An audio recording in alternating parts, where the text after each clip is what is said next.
കുടുംബങ്ങളിൽ സംസാരം കുറയുമ്പോൾ ബന്ധത്തിന്റെ ആഴം കുറയും. ഇപ്പൊ കുടുംബത്തില് അപ്പനും അമ്മയും മാതാപിതാക്കളും മക്കൾ പരസ്പരവും ഒരു സംസാരമില്ലാത്ത ഒരു അന്തരീക്ഷമാണെങ്കിൽ ആ കുടുംബത്തിൽ ബന്ധങ്ങൾ വളരില്ല.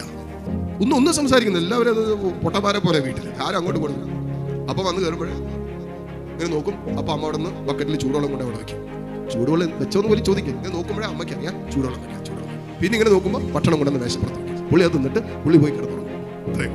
നമുക്ക് എന്തുകൊണ്ടാണ് ദൈവത്തോട് ഒരു ബന്ധമില്ലാത്തതെന്ന് ചോദിച്ചാൽ ദൈവത്തോട് സംസാരിക്കാൻ നമുക്ക് സമയമില്ലാതെ പോയതുകൊണ്ടാണ്. നമുക്കിന്ന് ദൈവത്തോട് ഇതുപോലൊരു ആഴമായ സ്നേഹബന്ധത്തിലേക്ക് നമുക്കിന്നും പ്രവേശിക്കാൻ പറ്റാതെ പോയതിന്റെ ഒരു കാരണം ദൈവത്തോട് സംസാരിക്കാൻ സമയമില്ലാതെ പോയതുകൊണ്ടാണ്. എല്ലാ ദിവസവും കുറച്ചു നേരമെങ്കിലും ദൈവത്തോട് സംസാരിച്ചിരുന്നെങ്കിൽ ഇതിനകം നമുക്ക് ദൈവത്തോട് ആഴമായ ഒരു സ്നേഹബന്ധം പുനഃസ്ഥാപിക്കാമായിരുന്നു, സ്വന്തമാക്കാമായിരുന്നു.